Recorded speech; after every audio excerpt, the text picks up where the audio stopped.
My husband threw me out and married his wealthy boss. But he never knew I was the CEO of the company. Dear amazing viewers, before I dive into today's powerful story, please take a moment to hit the subscribe button, like, and share this video with someone who loves a good story. I promise to keep bringing you deeply emotional, gripping, and entertaining stories about marriage betrayals, cheating spouses, and the kind of revenge that hits right where it hurts. All told in a way that will keep you hooked till the very last second. Your support truly means the world to me.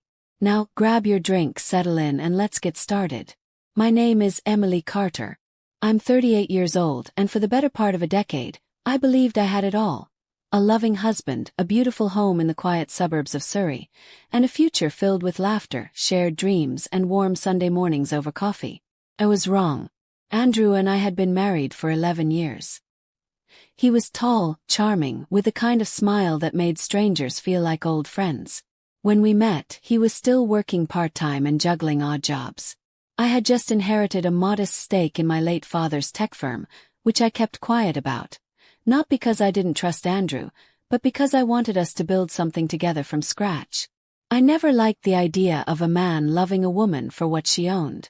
When he decided to apply for a corporate job at Whitmore Industries, I coached him through the interviews. I helped polish his resume. I even pulled a few strings, quietly of course. That's how he got the job that would later change everything. First, he was grateful. He would come home from work excited, telling me about the systems he was learning and how respected he felt in meetings. I was proud of him. He was finally stepping into his potential. But slowly, things began to shift.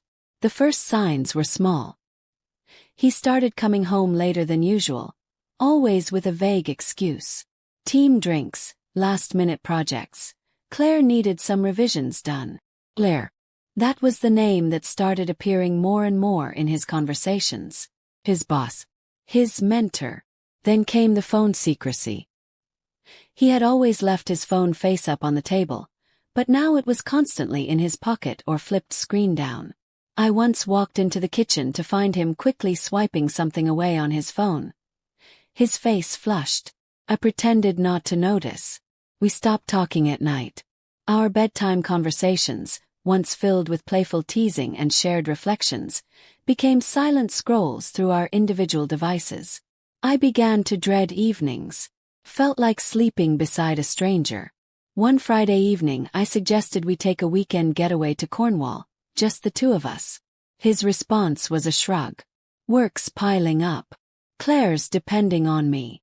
I nodded, trying not to show how deeply that sentence stung. There was no affair yet, at least none I could prove. But in my bones I felt the unraveling. It's a terrible thing, feeling someone slipping through your fingers while they still share your bed. I started making more dinners. I dressed up in the evenings.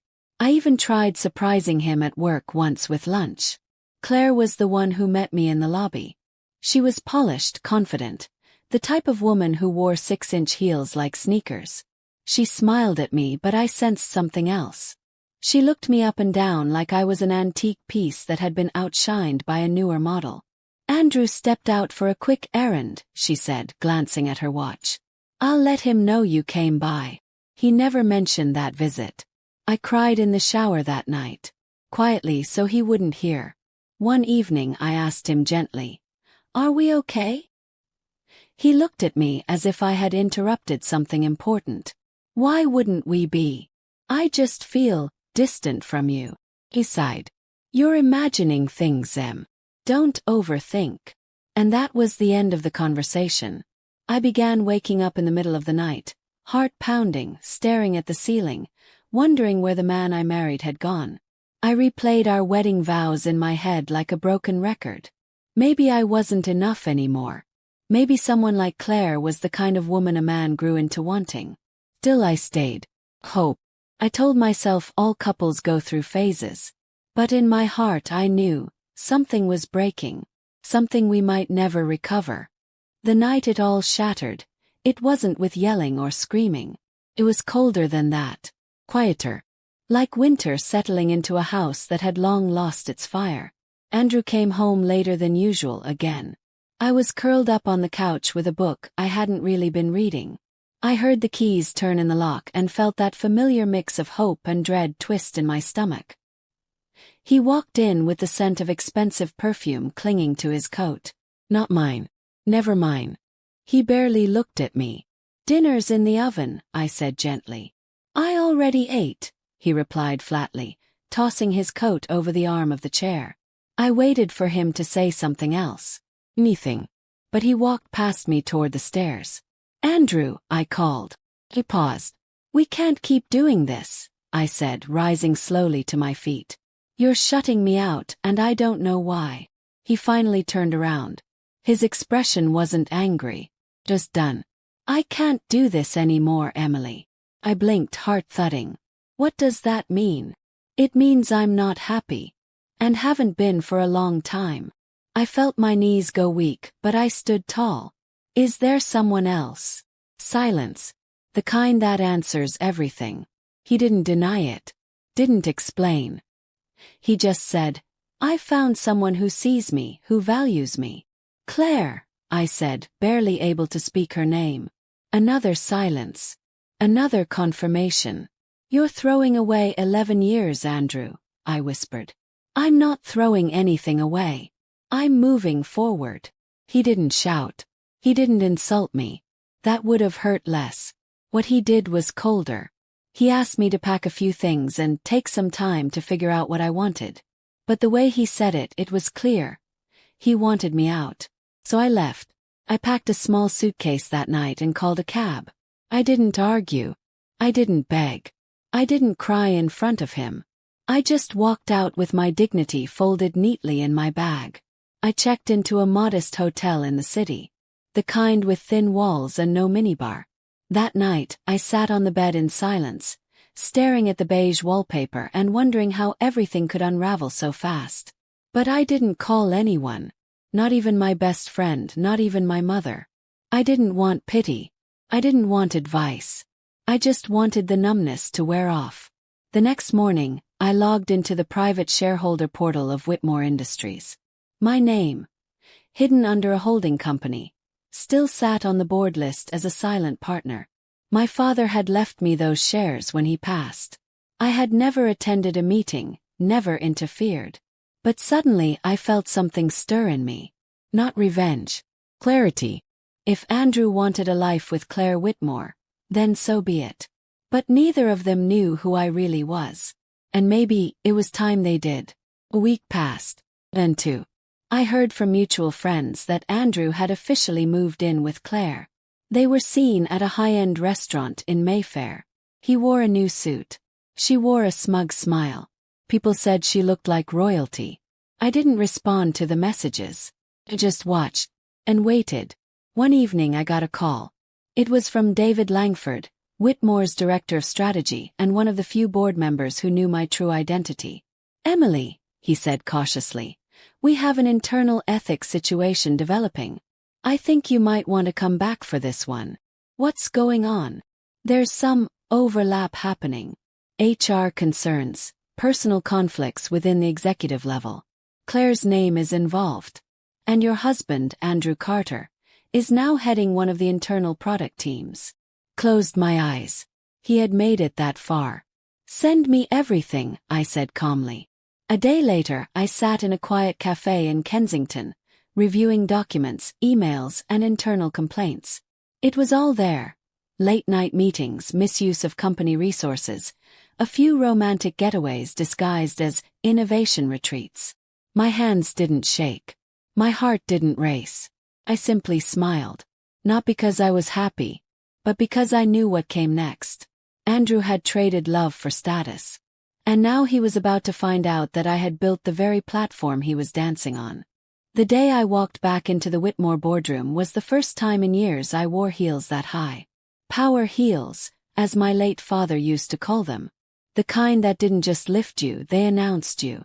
I had chosen a navy blue pantsuit, clean-cut and commanding. No frills. No softness.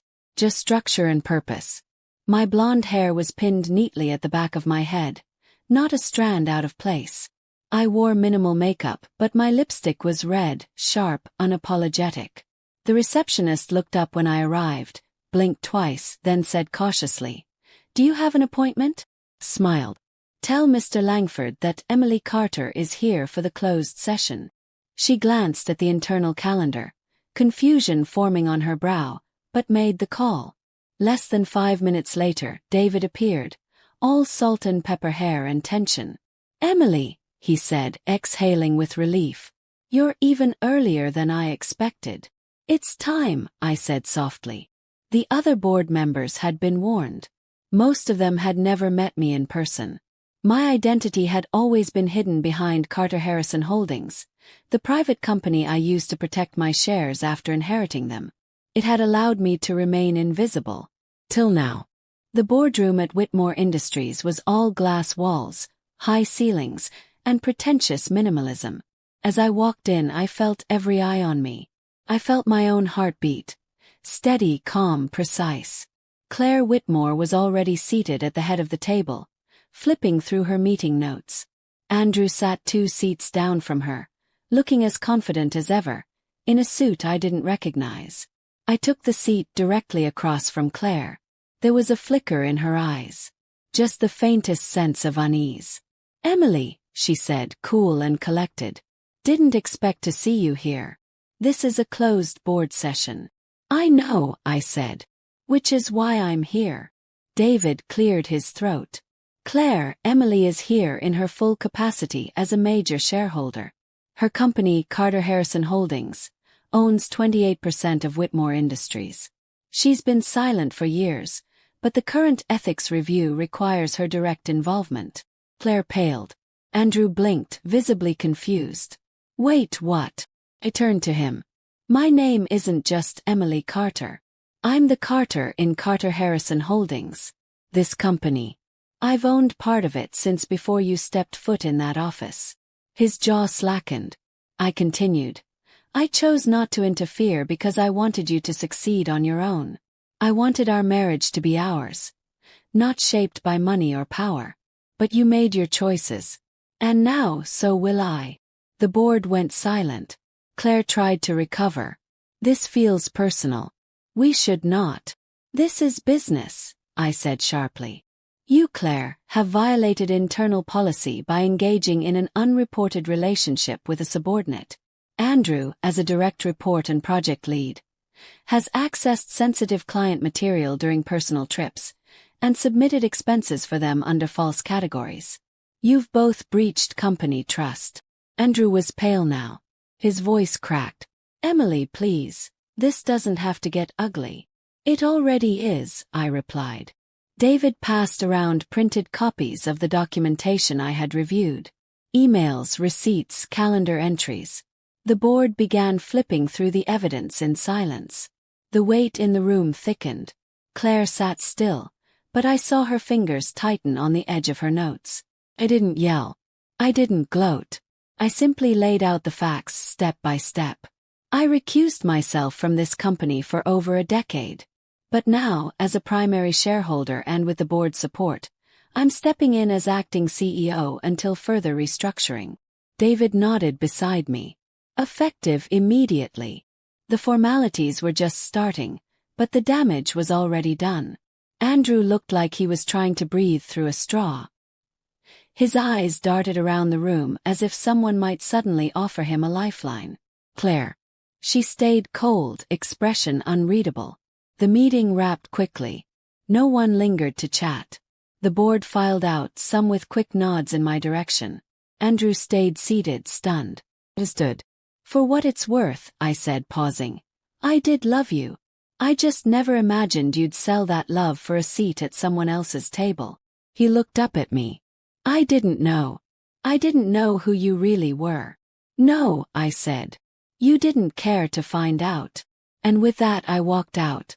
The elevator ride down was silent. But inside me was a quiet storm, finally at peace. I hadn't planned revenge. I hadn't needed to. I had only needed to remember who I was. Emily Carter, CO. 3 days after that boardroom meeting, Claire and Andrew were summoned back to headquarters for a formal disciplinary hearing. HR handled the logistics, but I sat in, not just as CEO, but as a woman reclaiming her voice. The internal review confirmed everything I'd already presented. The receipts from their trips to Santorini and Nice, listed as innovation retreats, were now red flags. Several junior employees had filed quiet complaints about favoritism, misused company perks, and feeling pressured to support decisions they knew were unethical. What stunned me the most? How quickly both of them unraveled under pressure. Claire Whitmore, the impeccably dressed executive who used to glide through the building like she owned every inch, now looked visibly tense. Her signature red lipstick was gone. Her voice cracked once when she tried to explain that their relationship had never interfered with professionalism. The irony hung in the air like perfume. Andrew, meanwhile, looked like a man who'd just been told the ground beneath him was made of glass. He kept glancing at me, trying to read my expression, but I gave him nothing. When the formal verdict came through, termination of both Claire Whitmore and Andrew Carter, effective immediately, no one in the room looked surprised. Andrew shot up. "Emily, please. Can we talk?" "Not here," I said calmly. The HR director stood up, beginning her standard closure speech, but Claire raised her hand. "I know I'm being let go. But Emily," she paused, eyes sharp now, "was this always your plan?" "No," I replied. "This was never the plan. But actions have consequences. Even for people like you." Claire didn't respond. She gathered her things with her trademark grace, chin high. But I noticed her hand trembled when she reached for her leather tote. After they left, the room cleared quickly. A few executives nodded to me, not out of pity, but something closer to quiet respect. I returned to my office, closed the door behind me, and let the silence hold me. 10 minutes later, Andrew knocked. I stared at the door for a second before saying, "Come in."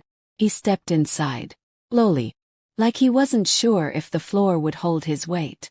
"I had no idea," he said, voice hoarse. You were the CEO. All this time."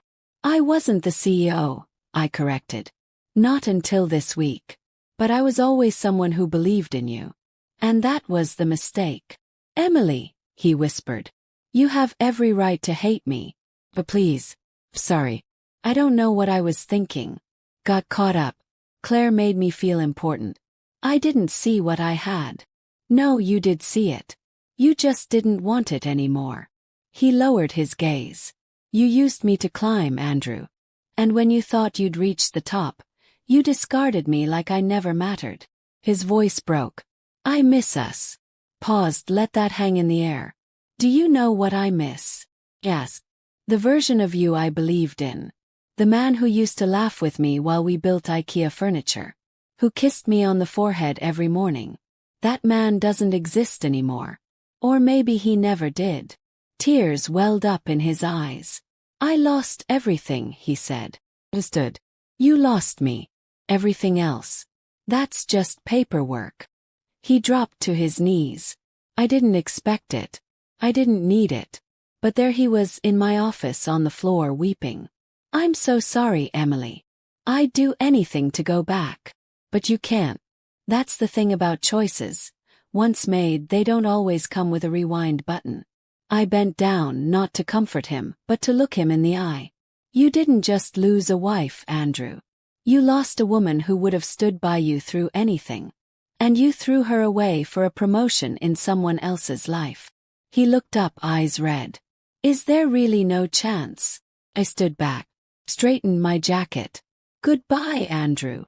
I watched as he walked out, slower than he'd walked in. The man who had once pushed me aside was now the man I had to step over to reclaim myself. Closed the office door. Then I walked to the window and looked out over London's skyline, crisp and glowing in the afternoon light. Breathed in. For the first time in years, the weight was gone. Not because I had won, but because I had survived. 'Cause I had chosen myself. And that was everything. The day after Andrew left my office, I arrived at work earlier than usual. The city was still quiet, the sky painted in soft hues of blue and gold. I stood in the elevator alone, watching the numbers climb as my reflection stared back at me from the polished steel walls. I wasn't the same woman who had walked into this building a few weeks ago, clutching my heart like a broken vase. Something in me had shifted, hardened, strengthened. By the time I stepped into the executive floor, the hallway lights flickered on automatically, casting long shadows. For the first time, the silence didn't feel lonely. Felt powerful. I sat at my desk and finally allowed myself to breathe without pain. The chaos had passed. Andrew was gone. Claire too. The whispers had died down. My name wasn't just attached to gossip anymore, it was attached to leadership, to authority. 3 weeks later, I walked into a dinner party hosted by a friend from university. I didn't want to go, but something in me said, say yes again. It was held at a stunning flat in Notting Hill. All exposed brick, moody lighting, and jazz humming from the corners. I wore a sleek green dress, one that hugged but didn't beg for attention. That's where I met Jack. He was standing near the bookshelf, holding a glass of red wine and flipping through a photography collection on Iceland. He smiled when our eyes met. Not a smug smile. Not a trying too hard smile. Just gentle. You look like someone who's seen too much but still came out standing, he said. I laughed softly. I could say the same about you. We talked for hours. About books, travel, work, dream. He was a documentary filmmaker, back in London after filming in war-torn regions. He had depth. He asked questions and actually listened. He didn't once bring up my company, or what I did for a living. He was interested in me. By the end of the night, as we said our goodbyes under a flickering lamppost, he asked, "Can I see you again?" I hesitated just for a beat. "Yes," I said. "I'd like that." We took things slowly. I told him the truth, about Andrew, about the betrayal, about how long it took to find my breath again. Jack didn't flinch. He held space for all of it. One Sunday morning we were sitting in Hyde Park with takeaway coffee, watching dogs chase pigeons. Jack looked at me and said, "You know what I admire about you? You didn't let the hurt make you bitter. That takes strength most people never find." I smiled, resting my head on his shoulder. Took me a while. But I realized something: if I stayed angry, he'd still have power over me. And I'm done giving people like that free rent in my soul. Eventually, the media caught wind of my full return as CEO. Headlines whispered about the firing scandal, but I stayed quiet. Let people think what they wanted. I wasn't in the business of justifying myself anymore. One afternoon I got a letter. It was from Andrew. Handwritten.